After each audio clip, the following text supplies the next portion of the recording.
It began as an ordinary morning on the southern coast of New Zealand, the air crisp with the promise of a fine day at sea. Scott Welsh, a 40-year-old father whose love for fishing ran as deep as the Pacific itself, checked the engine of his small motorboat one final time before sliding into the captain's chair.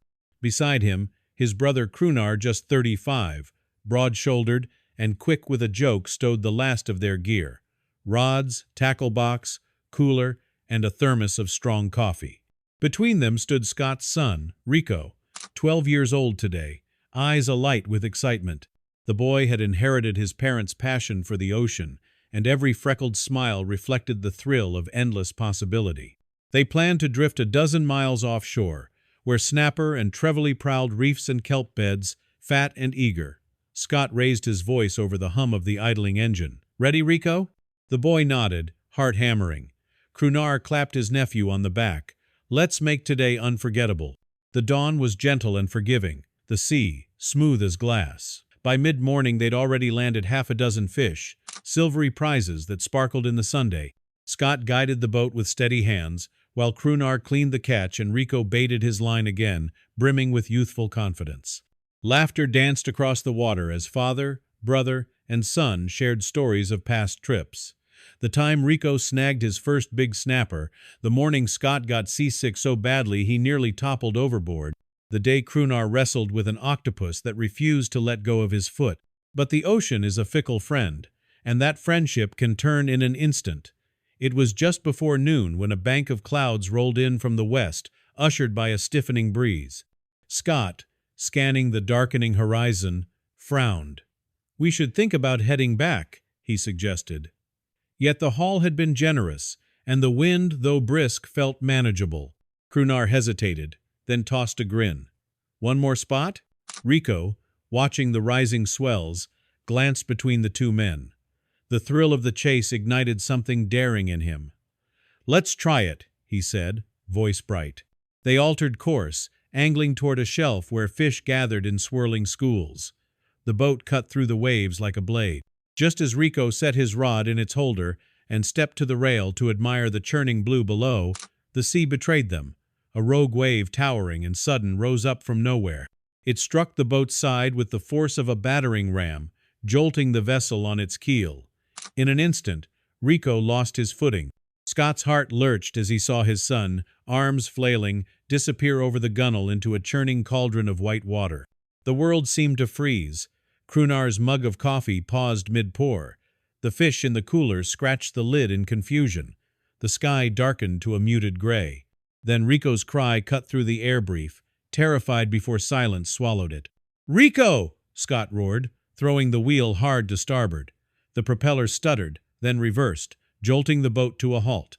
Crunar leaned over the rail, scanning the frothing surface. Panic shrouded Scott's mind, yet training and instinct guided his next moves. He grabbed the radio, barking an emergency call, then cut the engine, drifting with the swell. The sea was an open grave. Minute after torturous minute passed with no sign of the boy's bright clothing or outstretched arm. Then, so suddenly it seemed unreal, shapes arced through the water nearby. Dark bodies, sleek and powerful, gleamed even in the overcast light. Orcas, killer whales, cut through the foam, fins slicing upward like black flags. Scott's lungs seized with dread. He remembered stories of orcas hunting in packs, top predators of the sea. But these moved differently, circling, watchful. Crunar's whisper trembled. "They're coming back up."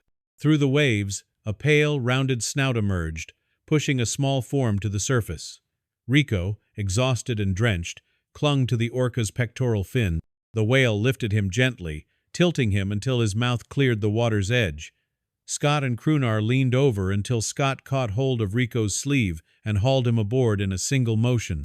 Rico's legs buckled. He collapsed against Scott's chest, eyes wide with shock. Crunar throttled the engine back to life and steered them toward shore as Scott cradled his son, checking for injuries. Rico trembled, teeth chattering, too overcome to speak. Scott stroked his hair, voice trembling. "You're safe. You're safe." The ride home was silent except for the engine's drone and Rico's soft sobs. On the dock, neighbors gathered, drawn by the sight of the rescued boy.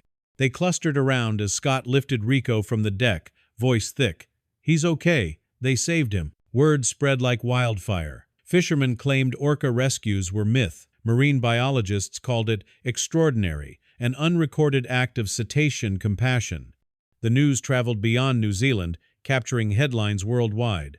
Viral videos showed the rescue point, faint orca fins, circling a tiny figure before lifting him to safety. For Scott and Crennar, the memory remained both harrowing and miraculous.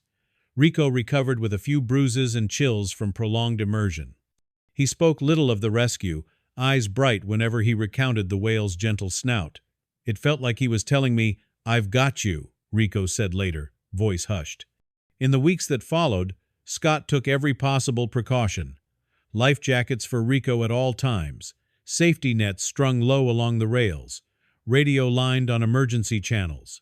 Yet the memory of that wave, of Rico's plunge into the cold, and of the orca's saving grace never left them. Summer melted into autumn, and the boat slipped back into service. Scott, Crennar, and Rico returned to their favorite fishing grounds, respect for the sea tempered by the orca's intervention. One evening, as the sun dipped golden onto the waves, a dorsal fin cut the water nearby. Rico pointed, breath-catching. "It's them," he whispered. The whales gathered once more, almost ceremonious. Scott cut the engine and drifted, heart pounding.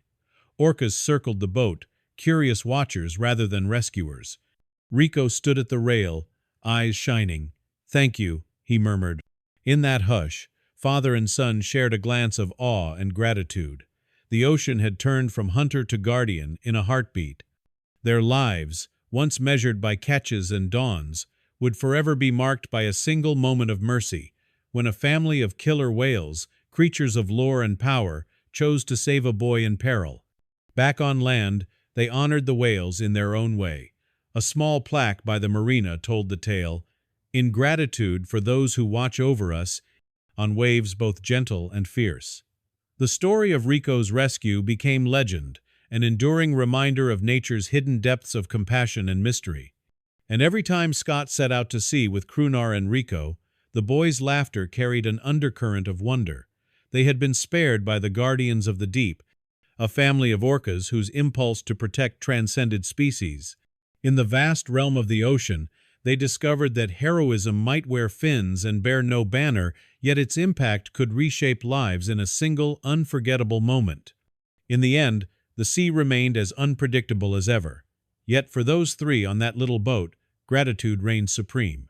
For they had learned that beneath the waves lurked not only danger, but also an unparalleled capacity for empathy, an ancient, silent pact between humans and the guardians of the deep.